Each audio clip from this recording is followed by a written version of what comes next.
Coming up next on the Passion Struck podcast. And what I found from these 21,000 regrets is that in most cases, people regret not taking the chance. Not in all cases, but in most cases, people regret not taking the chance, not going on that trip, not speaking up, not asking out that person, not starting that business. And that's what I call a boldness regret. And what I found is that around the world, when you just go one layer beneath those domains of career, education, health, finance, whatever, those were the regrets that were persistent.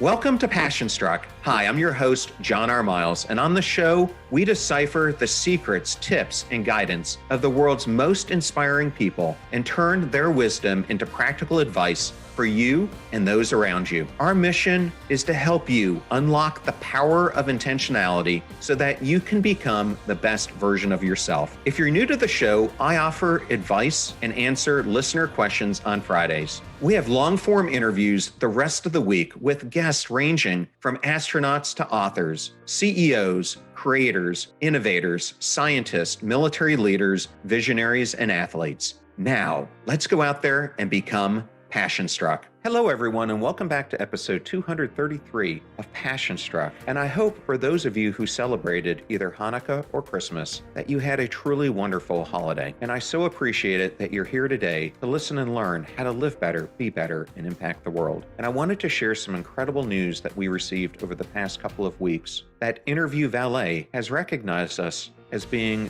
the third most popular podcast in the world for mindset and the fourth most popular for conversation. And I reached out to Interview Valet to better understand what their selection criteria was. And they told me it's based on the podcast being highly rated, having a respectable following, featuring both well-known and up-and-coming guests, but most importantly, providing quality content. Thank you all so much for tuning in with us throughout this past year and since this podcast started. This week, I decided to compile a couple episodes featuring the best of 2022. And over the course of 2022, we have featured a number of influential and inspiring guests, including Susan Cain. We discussed her brand new book, Bittersweet, Daniel Pink on the power of regret, Robin Sharma, where we discussed the Everyday Hero Manifesto, Rachel Hollis, where she and I unpacked the secrets to becoming your best self, Admiral James Stavridis on To Risk It All, Jen Bricker-Bauer on how to create a mindset that everything is possible, Jean Oelwang on the power of partnerships, Jeff Walker on the criticality of collaboration for systems change, Claude Silver on the importance of emotional optimism, Seth Godin on the Carbon Almanac,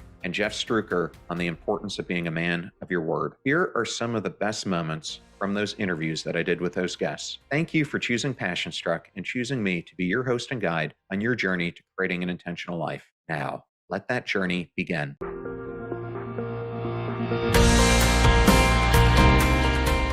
One of my favorite books of the year was Bittersweet by Susan Cain. And Susan has been one of my favorite authors since she released Quiet, which completely revolutionized how I looked at myself and what it meant to be an introvert. It was such an honor to have her on the show, and during our interview, I asked her why this whole topic of melancholy and bittersweet doesn't get much press or attention in society, and why she felt it was so important to concentrate on the importance of what it means to be bittersweet. Our society is so afraid of it, disgusted by it, really. We like to say it's all fear. It's not only fear, it's also disgust, which I'll come around to. It is really a grave mistake because these states of being really are some of the deepest, most reliable pathways that we have to creativity and love and transcendence. So we're really missing out by organizing the emotions of our society the way that we do. But I do think there's a kind of disgust, and it's rooted in our history. We really do have a history that developed, especially during the 19th century in American culture, of dividing people into winners and losers. You can actually trace the development of the word loser. We used to speak of loss as merely the act of losing something. Lose a friend, you'd lose a necklace, you would lose a job, whatever it was. And there was a kind of idea that misfortune had befallen you, and so you lost something. Then, during the 19th century, when everything became so focused on kind of the rise of business and who is a success and who is a failure at business, there became this idea that if you had somehow lost in your business endeavors, that it was probably because of some failure in the man. That's the way people would talk about it, like a failure inside you, in the man. That was what had caused the loss. And you can trace this historically. So by the time we get to the Depression in 1929 and the 1930s, there were people who were losing everything because of forces that had very little to do with themselves. But the newspaper headlines would say things like, loser commits suicide. You kind of can't believe it. And this word loser through the 20th century and into the 21st has become used more and more. Okay, so what does this have to do with sorrow and melancholy? Well, if you're trying to be a winner, the first thing you want to do in a culture like ours that's so focused on self-presentation is you want to appear like a winner. And how do you appear like a winner? You have the emotional attributes of, or what you think are the emotional attributes of a winner. So you're smiling, you're just like striding confidently through the world, nothing's bothering you. And this was explicitly taught. So in the early 20th century, Boy Scouts were taught that they should have a cheerful face no matter what was going on. They should be whistling through it because it would make themselves feel better and everyone around them. Of course, there's some truth to all of this. I want to hasten to add, like, I'm not in any way, I'm certainly not an advocate for depression, which you could describe as an emotional black hole, which I wish would never befall anyone. So I'm not advocating for that. I love states of joy and happiness and uplift. So my point is not against those states, but the point is that we're not getting anywhere by denying what it means to be human, which is to have a balance of joy and sorrow always, and that we're not really turning out winners the way we think that we are by telling everybody that they have to present always a happy, smiling countenance.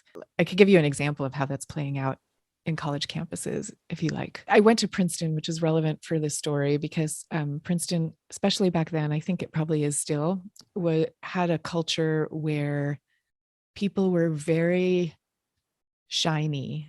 I don't mean everybody, but like the dominant campus culture was like very shiny and adept, let's say. And everybody presented as if wherever they were supposed to be in life, they had already arrived. Everything was good. And I started to wonder, like, is this really what is happening? Is this really what everybody truly felt back then? And it was a time of my own life where I was going through various struggles, and it always felt to me like I was the only one. I couldn't go back in time to find out what people had really been thinking, but I decided to visit my alma mater as an adult. And I went a few years ago. And this time I went with my journalist notebook. And I sat down and I talked to students. And, you know, when you show up as a writer, people will tell you stuff. You know, they'll have pretty open, candid conversations.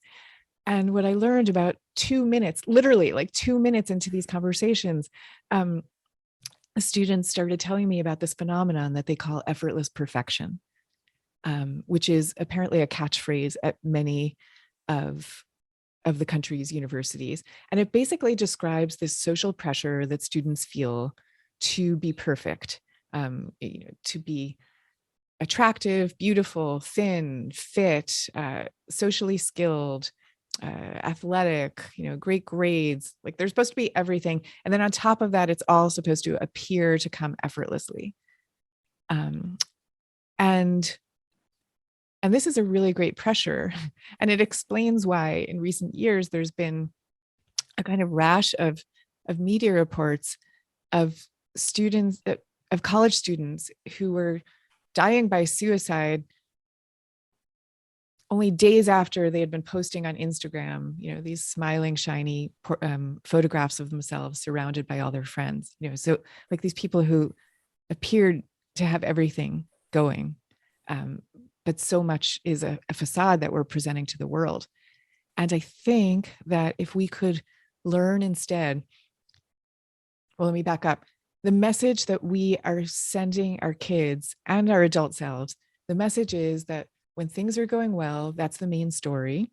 And when you experience sorrow or longing, that's a detour from the main road. If we could instead understand that it's all the main road, then what that would do is normalize our experiences. When difficult things would come to us, we would be able to experience them very differently, and also look at other people's difficulties in a more open way, because we wouldn't find them so scary or so distasteful. And on this topic of powerful emotions, one of the most influential books this year came from Daniel Pink on the power of regret. In our discussion, I asked Dan about his extensive research, which initially came back with a list of things that on the surface people regret the most. But then he did a much more diverse sampling, and those findings changed. It was so amazing what he learned. I'm glad that you asked that question. It goes to like the research and the process by which one comes to these conclusions. And so it's easy to bypass that. But I don't like bypassing it. I like talking about it. So here's what we know. So when scholars had looked at this question, which I was curious about, what do people regret? Surprisingly, they didn't explore that question in any depth until rather recently, until this century. There was some research in the 80s and 90s asking people what they regretted. And the consensus, the overwhelming consensus, was that people had more education regrets than any other domain. So we think about the domain of life, career regrets, education regrets, romance regrets, family regrets, health regrets, whatever. Education always came out on top in these studies. And then someone, again, this is the way science works. Someone said, wait a second, all these studies, the participants were university students or university staff, and every single one of them was done in an education institution. No wonder education was the top regret. If we had done it in hospitals with doctors and nurses and patients, maybe health would have been the biggest. So then these two researchers did a very good overall sample of the US population using, again, forgive me for getting in methodological weeds here, but did what's called random digit dialing, which was waning a little bit now. It's basically a way to get a representative sample in a poll of the US population. They did that, and they discovered that people regret a lot of stuff, that the regrets were all over the place. They were in all different categories. Some people had career regrets. Some people did have education regrets. Some people had romance regrets. Some people had finance regrets. All right, it's all over the place. So I said, okay, you know what I'm going to do? I'm going to do a better version of this. I'm going to do the biggest public opinion survey ever conducted on this topic. And we did it with working with Qualtrics, a big data analytics survey company. We did a really, really, really good public opinion. I mean, I'm very proud of what we did. We did a first-rate public opinion survey of American attitudes of regret, where we sampled people, we had them list a regret, and then we had them put them into the categories: career, education, et cetera, et cetera. And I discovered, once I crunched the numbers, that people regret a lot of stuff. It was all over the place, right? So that's kind of frustrating because I spent this time and treasure on this big survey looking for demographic differences, of which there were not many, and trying to crack the code of what people regretted, and didn't do that. Qualitative piece of research came in. So let me indulge me with this explanation here. So what I discovered is when you have people slot them into these existing categories, they are all over the place. But those existing categories are less revealing than something else going on beneath the surface. And that is what you get from the qualitative stuff. That's what you get from reading people's regrets over and over and over again. I read the first 15,000 of these regrets. And let me be specific and concrete here. The best example of it is this. So I've got people who regret a lot of regrets about not traveling, okay? I had a chance to study abroad when I was in college, but I didn't do it. I had a chance to go on this adventure with my friends, but I didn't do it, all right? So people who regret not traveling, let's say not studying abroad, a pretty specific one. So that's obviously an education regret.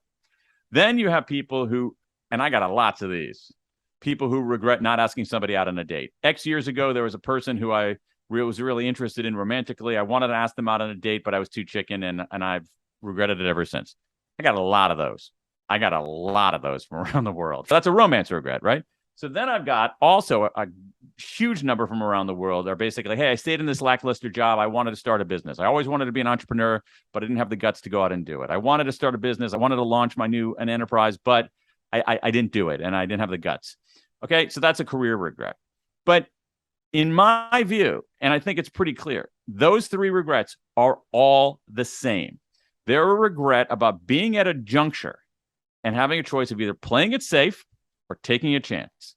Playing it safe and taking a chance. And what I found from these 21,000 regrets is that in most cases, people regret not taking the chance. Not in all cases, but in most cases, people regret not taking the chance, not going on that trip, not speaking up, not asking out that person, not starting that business. And that's what I call a boldness regret. And what I found is that around the world, when you just go one layer beneath those domains of career, education, health, finance, whatever, Those were the regrets that were persistent. 4 of them, including boldness regrets. I was fortunate to have Jen Bricker-Bauer on the show this year. Jen is a motivational speaker, aerialist, and author of the New York Times bestselling book, Everything is Possible. And in our discussion, I talked to her about how often we want to accomplish something important in our lives, but our inner voice keeps telling us that we can't. We end up in this constant loop of being stuck. And I asked her, how do you change from a mindset of I can't to one of I can?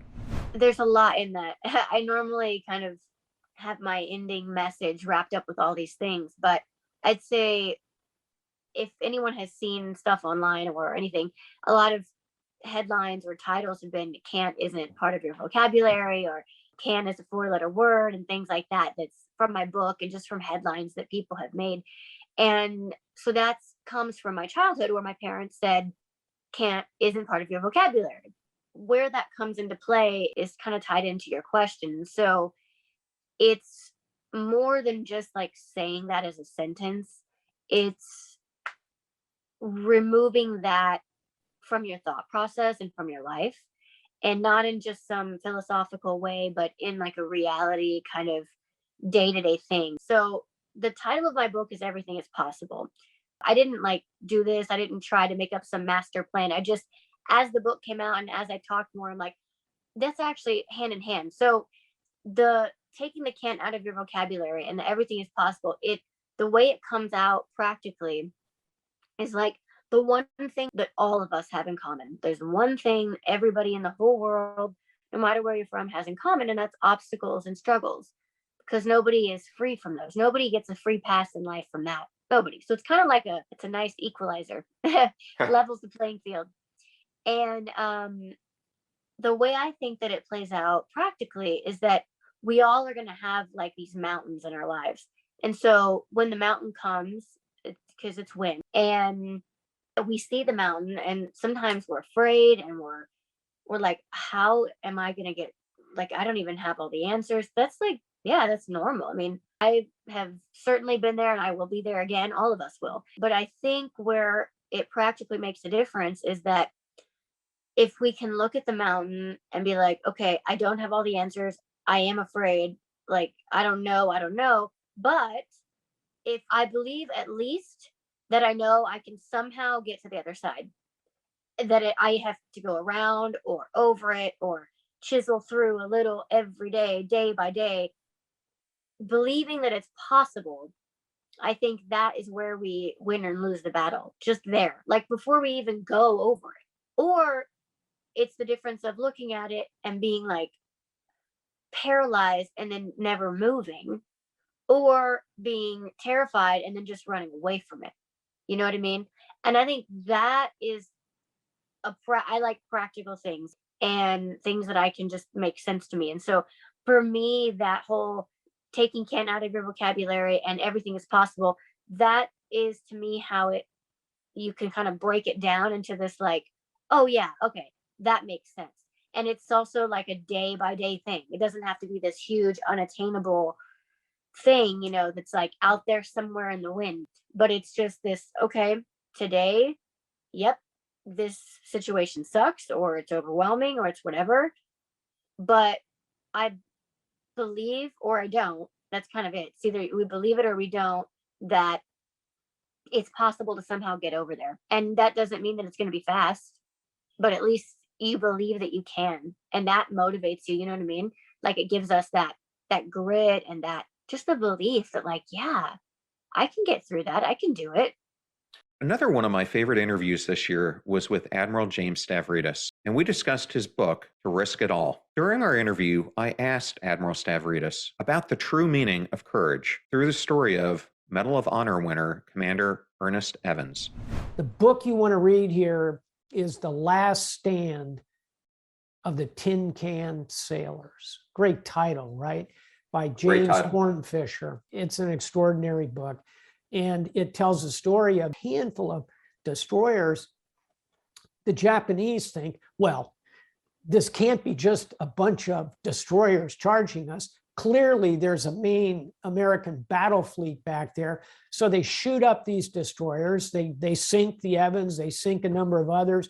A couple others survive and go limping away, but the Japanese admiral is shaken.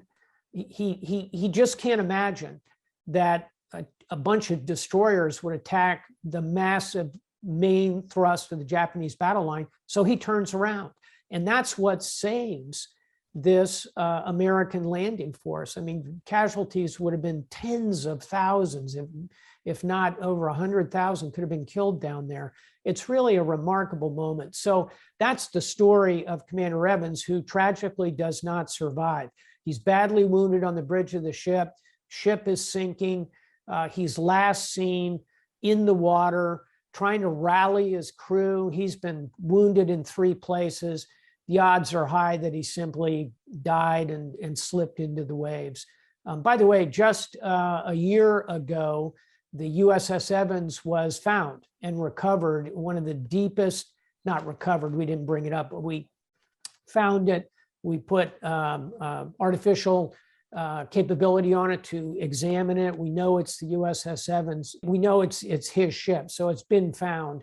So Captain Evans' destroyer has been found, and it's a remarkable end to his story. So the quality of him, I think, is pretty evident. In this case, it's fortune favors the bold. It is the courage in a moment to charge, to go for the threat. And this is really, at the end of the day, what we ought to cherish about Commander Evans, Ernest Evans, and what we ought to cherish about our military is that we are men and women who will rise to the occasion. We will go toward the danger. And in so doing, in this case, because he risked it all, he effectively changed the course of this Battle of Leyte Gulf and was a significant part, a central part of driving away this Japanese battle force. Remarkable story. The quality there is sometimes you just got to act boldly, and that's what he did.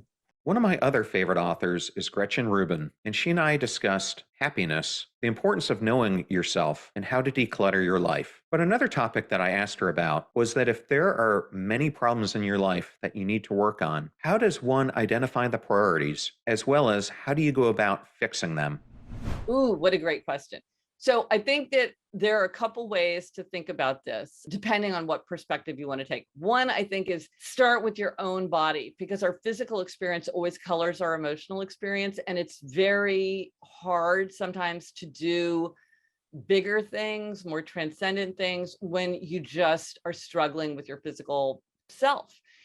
So I think things like making sure that you get enough sleep. Most adults need at least 7 hours of sleep. People tell themselves that they've trained themselves to get by on less, but actually research shows that people are quite impaired. Getting some exercise. You do not need to train for the marathon. If you, on the podcast, we talked about walk 20 and 20. This was our challenge for listeners in 2020. And what research shows is that if you walk 20 minutes a day, if you start out being completely sedentary, you will get this huge boost in health, immune function, energy, mood. So getting some movement in your life. Also, if you have trouble sleeping, a lot of people who are struggling have trouble sleeping. Either they can't fall asleep or they wake up in the middle of the night with racing thoughts. People who exercise sleep more deeply and fall asleep faster. Getting morning light. Research is showing that their circadian rhythm influences the body in ways that we're only beginning to understand. Morning light helps reset the body clock, helps set you up for energy and focus. So if you get a 20-minute walk first thing in the morning, oh my gosh, you're already well on your way to feeling more energetic, happier. Not letting yourself get too hungry or thirsty. A lot of times people, they skip breakfast, they skip lunch, and then they're so hungry, they can't take time to have a healthy meal. They're just like grabbing whatever is in a crinkly bag. And strangely, this isn't true for everyone, but in terms of like physical comfort and feeling good in your surroundings and kind of having that sense of physical comfort, outer order. I have found that to a surprising degree, outer order contributes to inner calm and energy for most people. Just getting control over the stuff of your life will help you feel more in control of your life generally. So if you're wondering where to start, just like with these very basic things might give you a boost in energy and kind of a feeling of self-mastery that then could make it easier to do other things. And what I would say the other thing to think about is relationships. relationships are a key to happiness. When researchers study people who are happier, they see that we have to have enduring bonds with other people. We need to be able to confide. We need to be able to feel like we belong. We need to be able to get support. And just as important, we need to give support. So if you're thinking about things to do to make yourself happier, thinking about deepening your relationships or broadening your relationships is a great place to start, whether that's reconnecting with your friends, maybe connecting again with an old friend that you've sort of drifted away from, doing work to repair a relationship which you feel like is kind of not working that well, taking time for fun family traditions, whatever relationships you feel. Maybe you're going to get a dog. There are so many ways to work on our relationships, but this really is something that is crucial for our happiness. Loneliness is a big problem right now all around the world. Now more than ever, it's something that researchers are studying. It has terrible health consequences for us, and terrible happiness consequences. So I think that working on your body and working on your relationships are two great places to start.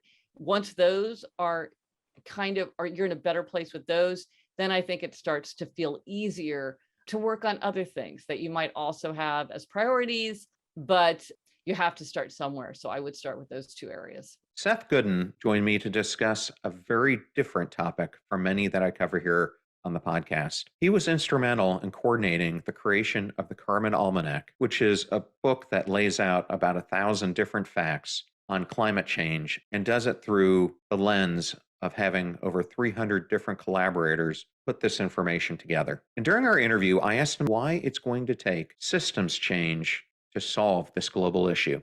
So there are a couple ways to think about where systems change comes from.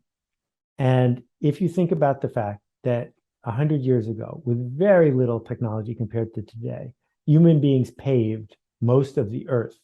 We didn't pave the earth with a coordinated top-down approach. We didn't build the interstate highway system for years and years after that.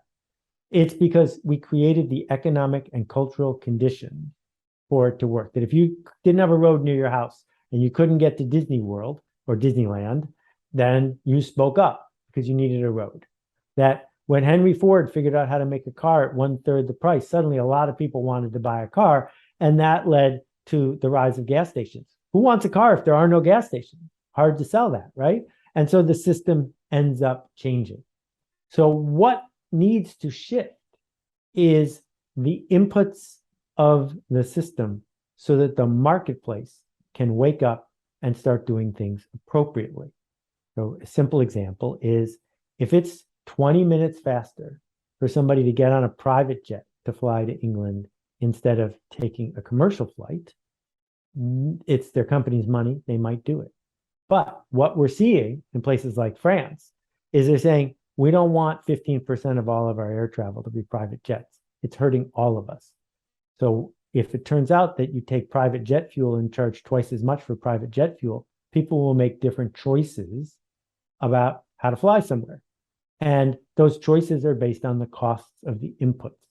That if Amazon was on the hook for taking back all the packaging they used to send you stuff, I guarantee you it wouldn't take more than a couple of days for them to change the kind of packaging they use when they send you stuff, because the system would change in response to the price of the inputs and the way that we're measuring the outputs.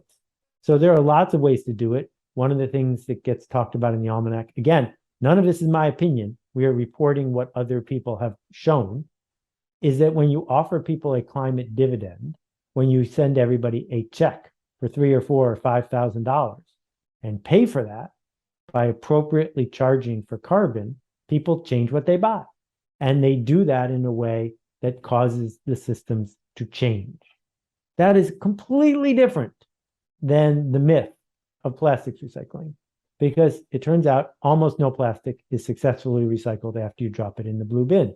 That was invented to make you feel like you were doing something when you didn't actually do something. So the only purpose of the Almanac is so that someone who's hearing me rant with you today can look it up, and then they can start ranting too. Because if we don't start talking about it, the systems aren't going to change.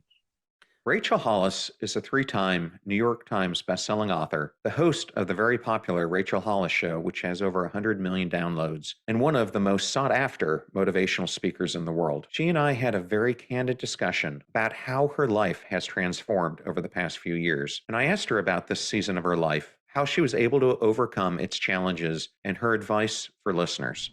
Well, I think that one, we have to readjust our perception of what life is supposed to be, because the internet has been amazing for so many reasons. But one of the tricky things that has happened with the invention of the internet and the invention of social media is that we've been given the perfect visual, right? We've been given the great Instagram photo, the amazing YouTube video. We're seeing people's highlight reels. We're seeing the best of the best. We're seeing people when they're at the top of their game.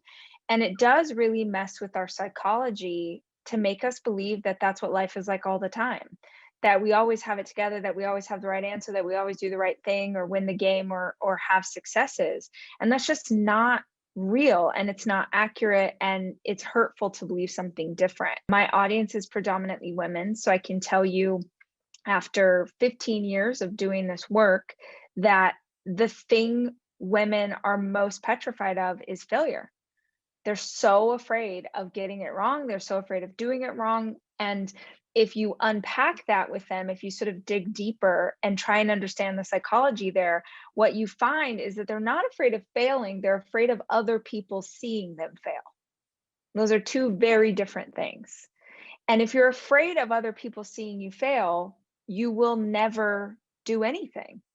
You will never run for political office in your hometown. You'll never start the business. You'll never ask that guy out on a date. You'll never do anything different than exactly the comfort zone that you currently live inside of. So what I've found is that a readjustment of the way that we look at things, I think that this life that we are blessed enough to get to live is supposed to be an experiment. We're supposed to try stuff and see how it goes. And if that doesn't work, we try something else. If that doesn't work, we try something else again. In my own life and my own business, my career, how I've shown up as a parent or a partner, it really has been just testing stuff out. When we brought our kids home from the hospital, we didn't know what we were doing. Then like the baby would be crying and you try something and then like, okay, they're still crying. That's not the answer. And you're like, well, we got to figure it out. We got to do something else. If we could approach our lives from a space of experimentation until we get to the right solution, we wouldn't be so afraid of getting it wrong. And I think it would really lower a lot of the stress. It would lower a lot of the pressure. I think we'd see more freedom and creativity. I think we'd see more people try stuff and be weird and experiment. And I think art would explode and business and science and all of it, because we wouldn't be living in failure of getting it wrong. So I mean, I have said for as long as I've had a platform and as long as I've been a writer, that people will continue to watch me fail. And it has happened again and again. I've failed publicly many times. But what I'm here to do is learn and evolve. I'm willing to have a failure occasionally because that was the cost of the lesson I needed to learn. I just have a different perception about it than most. And I think that that is what helps me to keep trying, to keep growing, and ultimately to keep achieving new levels of success because I'm willing to keep showing up. Robin Sharma is one of the world's top leadership and personal mastery experts and has sold more than 15 million books internationally. Robin joined me on the podcast to discuss his latest best-selling book, The Everyday Hero Manifesto. And during our interview, I asked him why taking the first step is the most important thing that you can do on your journey to greatness, and how by taking that first step, you can transform your life by unleashing your gifts and innate talents. Well, it's the old Lao Tzu philosophy, the 1,000-mile journey begins with a single step. And it's very easy to put Kobe, Jordan, Ali, Mandela, Elon Musk, Oprah Winfrey, Serena Williams, et cetera, up on a pedestal. And one of the things a lot of people do, John, is they say, well, these people are just not like us. Or they say, these people are cut from a different cloth. And the reality is we all have gifts and natural talents, but the key is these people had an idea and then they out practiced everyone around them and they stayed with the mission day after day after day until they went from being an amateur to a professional and a beginner to a master. This morning during my workout, I read about Sir John Templeton. Have you heard of Sir John Templeton? I have. Yeah, one of the great financial geniuses of all time. I learned he grew up as a poor boy in Tennessee. He just fell in love with stock picking and he tried this and he tried that. And, he stumbled his way to world class. And so for anyone who might be stuck right now, and there's a lot of people, one of the first chapters of the Everyday Hero Manifesto is it's okay to be okay. I mean, the world is messy right now. If you weren't a little bit frightened, a little bit scared, a little bit insecure, you wouldn't be human. So that's okay. Yet we do have power. We have the power to choose. We have the power to get up a little earlier tomorrow morning and work out versus sleep in. And then we have the power to eat something clean versus something that will drag down our energy. And then we have the power to go to work and under promise and over deliver. And then we have the power to come home and be with our family and listen and connect and be a great family member. And then we have the power to read a little bit before we go to sleep. And so one of my favorite ideas, and I talk about it in my books, is small daily, seemingly insignificant improvements, when done consistently over time, lead to stunning results. And so it's not what you do once a year that makes the difference, it's what you do every day. I call them micro wins. And so they're so easy to do that we neglect them. But if you look at the great athletes, every workout counts and they optimize every workout. And consistency is the mother of mastery. And your days are your life in miniature. So every day you make those small little incremental improvements in the areas that are very important to you. And over time, you create enormous momentum and you don't even see it. And then maybe it's 3 months later, but all of a sudden you're in a completely new place. Claude Silver is the chief heart officer for VaynerMedia, and when she was initially placed in this position, which is the first of its kind globally, her boss, Gary Vaynerchuk, told her that he wanted to build the best human empire in the history of time. Claude wondered, how do you pick up that gauntlet after it's been thrown down by the founder and CEO of your company? For Claude, it starts and ends by possessing emotional optimism. And during our interview, I asked her talk about the power of emotional optimism and how it can address this global issue we've seen of employee disengagement. For me, emotional optimism is actually the opposite of another buzzword called toxic positivity. Toxic positivity is, you know what, you had a terrible morning, but it's all good. It's going to get better. Toxic positivity is, yes, we just had to let 20 people go, but don't worry, you're safe. Like toxic positivity is devoid of reality, I think. Emotional optimism for me is the reason that I put the word emotional first is because of what I said earlier, which is we all, every single one of us, unless we are robotic, have emotions that are going through our bodies and our minds 25 times a day, much more than that, right? And emotions are data. They're literally signposts for us to say, Mayday, Mayday, I'm getting triggered up here. Mayday, Mayday, I'm getting angry over here. I feel happy over here. The emotional part is, when I say emotional optimism, it's not to negate or to shove your emotions away or to pretend that that never happened. It's to identify what your emotions are telling you as data, as information, and then also be able to see the hope, the positivity, the possibility. Because it's one thing to be able to say, yeah, I'm really hopeful. I'm a glass full type of girl, which I am. But I also want to tell you that I am, I have a dear friend that is suffering with terminal cancer right now. And that gives me a lot of emotions. And I'm really upset about that. And I still have a lot of hope. And I'm still going to get up tomorrow morning. And I'm still going to take a crack at life. But that doesn't mean that I'm going to forget him and forget how I feel when I think about him, So the reason that it came to me, and that's a question that actually no one's really asked me, is first and foremost, I'm an emotional person. My parents used to tell me, I think too much with my heart. They'd say, Claude, you think too much with your heart. When are you going to start thinking with your head? And I used to think, wow, there's something wrong with me. Like, I don't know how to think with my head. I don't know what they're talking about. Like, maybe there's this missing chip in my brain. It wasn't a great feeling to have, but I couldn't help the fact that I felt deeply about things as a real empath. And I saw a shaman, believe it or not. He was also a psychotherapist, but he went as shaman when I was living in London. And he looked like Gandalf. He had an Austrian accent, like Freud or Jung, with a long beard. And he looked at me and I thought, wow, that's it. That sums it up. He said, you're the only person I've ever met that can be inside of a coffin and still see the light. And it was so profound. And what he meant, what I feel like he meant by the coffin is I can hold a lot of emotion for people.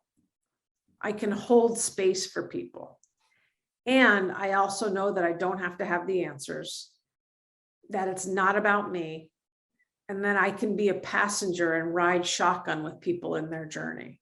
And to me, you put all that together, and I think that's really what an emotional optimist is all about. It's the ability to feel your feelings. You know that you have the ability to change them or adapt with them and move forward. Jeff Struecker is a pastor, author, motivational speaker, and former Army Ranger who earned the Silver Star for his bravery during Black Hawk Down. And to give you some context, he was in the lead Humvee during the operation and had just come back from recovering Todd Blackburn, another Ranger who had fallen from one of the Black Hawk helicopters. And on their way back, they took gunfire from point-blank range that ended up taking the life of one of the men in that Humvee with Jeff. And upon getting back and going through that entire ordeal, the general who was in charge of the operation told Jeff and his team that they had to go back in. Jeff thought he was going to die, but went out anyway. And in our interview, he discussed with me the importance of being a man of your word. I'm impressed, John, because most people just want me to recount the stories that's already in the book and the movie Black Hawk Down. And I'm happy to do that. But you just asked the question for a warrior on a battlefield. And I don't know if most people understand this going into the military, especially those that have never served. So by the time that I went to Somalia, I was a squad leader in Bravo Company 3rd Ranger Battalion. I'd been in the Ranger Regiment for about 6 years. And I want the listener to know that before going to Somalia, I had already taken part in the U.S. invasion of Panama in 1989 with the Ranger Regiment. Already went with the Rangers to Kuwait as part of Desert Storm in 91. So by the time I get to Somalia, man, this is not my first rodeo. And in the Ranger community, being a 24-year-old that's already been to combat twice makes me a really old timer. And I mean that literally, like you're a really seasoned guy at 24 years old with that kind of combat experience. So I get to Somalia. I've got a squad that I'm responsible for, and our job is primarily to be the ground reaction force on a Humvees for all of the missions that Task Force Ranger, the community that you just described, for all of the missions that we do. Most of them will go in by helicopter. The Humvees will arrive as the helicopters are pulling off, and they'll all go out by helicopter. There's one mission that we did that was only on Humvees, but there's always a Humvee element to the fight. And my job is to lead the Humvees, to be the first couple of Humvees in the city streets, which means the one that attracts the most gunfire. Black Hawk Down is our 7th mission. We have been successful, but it's taking us much longer than we thought to go kill or capture Mohammed Farah Aidid and the high-ranking leaders of his organization. We're getting lots of pressure from President Clinton's administration. I don't have time to get into the National Command Authority and how this Special Operations Force works when they go overseas, but they basically work for the president and for the Secretary of Defense, and they don't really answer to anybody else when they're overseas. And now we're getting hammered by the Clinton administration about how long this is taking. And our big boss, the Joint Special Operations Command commander, is on the ground leading the whole force. a leader that I have the utmost respect for, Major General Bill Garrison. And Garrison launches the force to go get these two bad guys in Sunday afternoon, October 3rd. Without going into the whole battle, I will say that the movie Black Hawk Down portrays these events very well. It's still a major motion picture, but man, they're very accurate with what they describe. We go in on Humvees and immediately get notified, hey, we've got a critically wounded Ranger. Jeff, I need you to put him on your Humvees and take him back to our surgeon, get him immediate medical attention because Blackburn has fallen from the helicopter, missed the fast rope, landed in the city streets. And I make my way back to the base, and on the way back come through intense gunfire, and Dominic Pilla is shot and killed just inches away from me, literally takes a round in the forehead and dies just a few inches away from me. And just so I can break here, and my understanding is you were the senior most Ranger, so most likely you would have been in the first Humvee in the convoy. Yeah, I'm in the first Humvee. There are other more senior Rangers with more rank than me out there that day, but I'm the guy who has been navigating the vehicles through the city streets every time we roll out. So I'm the guy who knows where we're at and how to get to where we need to go. And that's why they dispatch me and my squad. I am the lead Humvees. And me and my squad are taking Blackburn back to the base. We come through this intense gunfire. Vehicles are riddled with bullet holes. And most of us should have died on the way back to the base. Man, John, this is a long answer to your question, but I want to set up the answer so that your listener understands how important that question you just asked was. Because when I get back to the base, my boss comes up to me and he says, hey, Jeff, 2nd Black Hawk just got shot down. We've already put the Ranger Search and Rescue Force in at the first crash site. We don't have anybody else out there. We need to get you back on your Humvees and you need to go out to the 2nd crash site. And I'm thinking to myself, everybody's going to die if I do this. And here's where being a man of your word comes in, John, because the Rangers swear their lives to one another almost every day. They do it quite literally in what we call the Ranger Creed. And one of the phrases of the Ranger Creed says, I will never leave a fallen comrade to fall into the hands of the enemy. And now I'm at my Humvees getting ready to roll back out in the city streets with a guy whose dead body is being pulled off of the back. And I'm thinking, if I go back out there, I'm going to die. All of my men are going to die. But if I don't go back out there, the guys at that crash site are going to die. And I've sworn my life to them. I gave my word and said, I will never leave a fallen comrade to fall into the hands of the enemy. And now keeping my word is probably going to cost me my life. And I'll just be honest, man, I had this moment where I had to wrestle with, are you going to be a man of your word or not, Jeff? And if it costs you your life tonight, are you going to do what you promised your brothers and sisters in arms that you're going to do? And that really, that moment and my strong faith gave me the courage. My faith gave me the courage to get on the Humvees, but that moment is what pushed me in that direction, because had it not been for the Ranger Creed, I don't think I would have gone back out there. Not once, but multiple times all night long that night. Gene Oelwang is the founding CEO and president of Virgin Unite, an entrepreneurial foundation that builds collectives, incubates ideas, and reinvents systems for a better world. Over the past 15 years, she has worked with partners to lead the incubation and start up several global initiatives, including the Elders, the B Team, the Carbon War Room, Ocean Unite, the Caribbean Climate Smart Accelerator, 100% Human at Work, the Virgin Unite Constellation, and the Branson Centers of Entrepreneurship. And last year, she came out with a great book on the power of partnership. And during our conversation, I asked her how she became the catalyst for so many incredible collaborations and how she brought them all together. Yeah, I think that's one of the favorite bits of my job is helping to bring folks together and convene and catalyze. We're very thoughtful in how we bring those people together and who we bring together. When we were starting the elders, for example, we spent 2 weeks where we brought together frontline leaders from around the world. We brought together business leaders, we brought together government leaders, we brought together some of the elders, and we spent time together really learning and listening to them. There was a moment there that was a massive learning for me in this convening process, because it was when I first started my job at Virgin Unite, and we literally spent months like perfecting this PowerPoint deck, and we brought it into these sessions. And I'll never forget Richard and Peter the first night saying, no PowerPoint, and staying up all night doing flip charts. And I remember standing in this room with many of my heroes standing in front of me, like Archbishop Tutu and President Carter. And I remember with my little flip chart presenting the idea of the elders.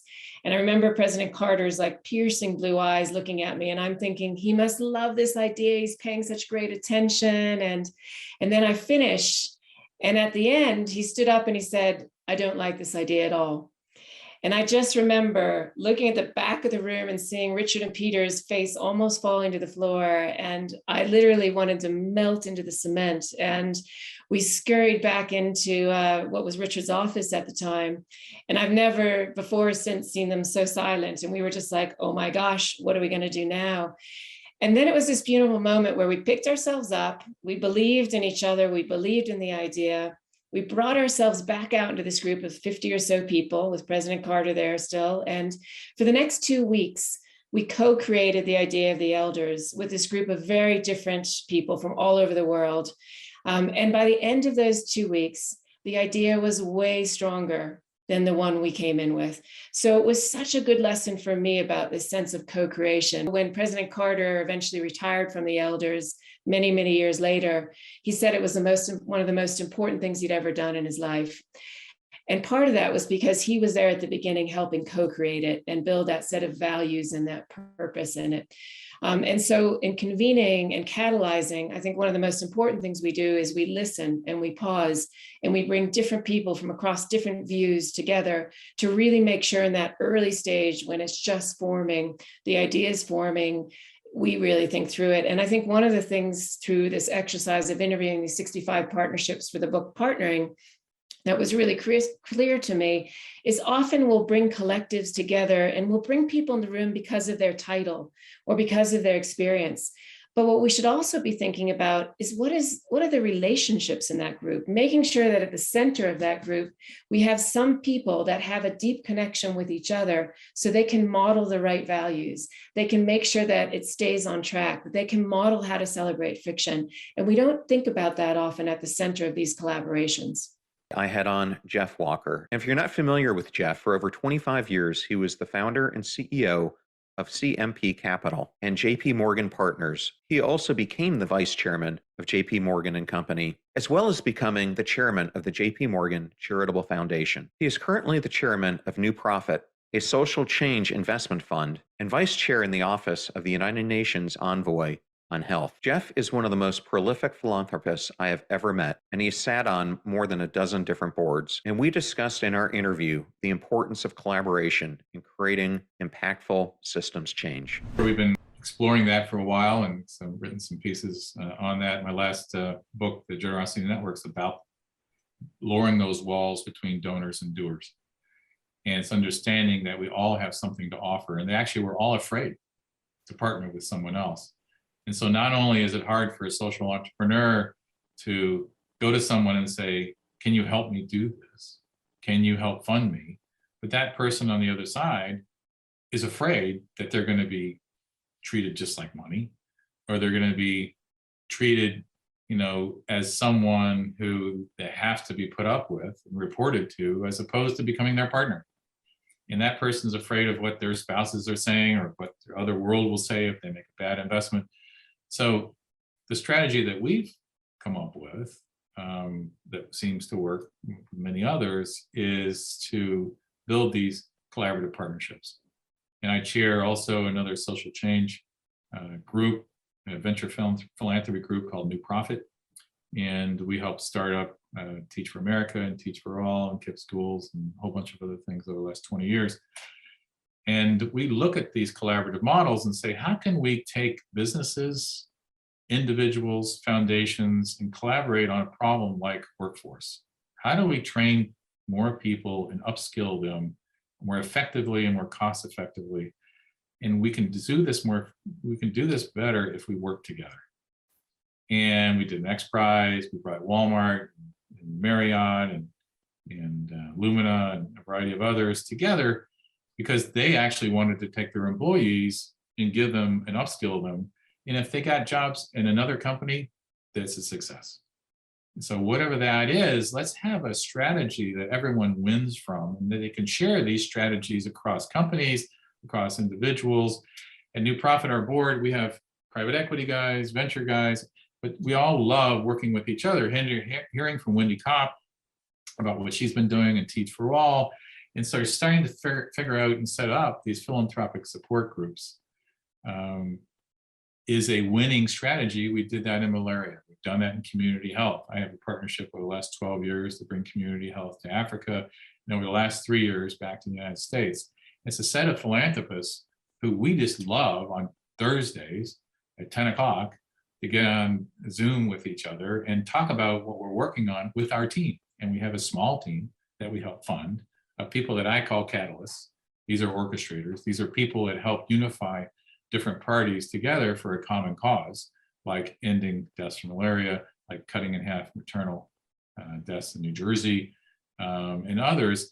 And when you do that, people want to be around it. You start understanding the marketplace better. You start understanding the influencers that could affect your problem more effectively. You're not trying, you have solutions and innovations that come to bear, but you're not backing any one particular solution. You're allowing those multiple solutions to come together to figure out what really works in a local city, local state, whatever they might make it. So you're not telling them what they have to do. You're making these resources available to you. And that's actually my last article in Stanford Social Innovation Review is all around locally driven and network supported organizations. People that are those network supporters that help share that knowledge to local actors who really understand what it takes to change in their locale. And that's what's happened with Community Solutions, where they've driven homelessness down to near zero in 14 cities, where they built partnerships with the governments, with the local businesses, local foundations, and others. One, it's much more effective than this single solution where a philanthropist will go and say, I have the answer. It just hasn't worked. And it's also not the single NGO, nonprofit, that you're going to back. I'll give you all my money and then you'll just grow. KIPP Schools is wonderful, great organization, but it has 250 schools. There's 100,000 schools in America. How do you take those ideas from KIPP and bring them out to the world? And that's what a network support opportunity is. So yes, philanthropy is changing. It's learning from itself, hopefully. It's finding others who can be passionate about a common problem you can work with. There's lots of good examples of those. And it's how to breed more people who are these orchestrators, catalysts, who help unify the action and unify that approach to solving that common problem.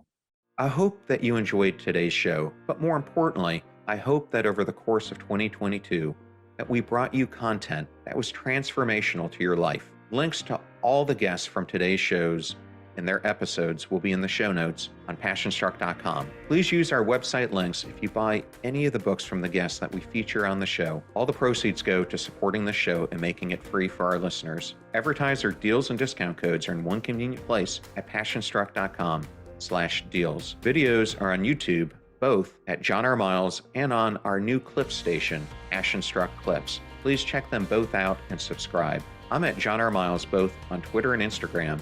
And you can also find me on LinkedIn. And if you want to know how I've booked these amazing guests throughout the year, it's because of my network. Go out there and build yours before you need it. And our episode on Thursday is going to feature the best this year that we brought from the worlds of medicine, psychology, behavioral science, and neuroscience. This is going to be an episode that you do not want to miss. The greatest compliment that you can give the show is to share it with those that you care about. And in the meantime, do your best to apply what you hear on the show so that you can live what you listen. And we'll see you next time. Live life passion struck.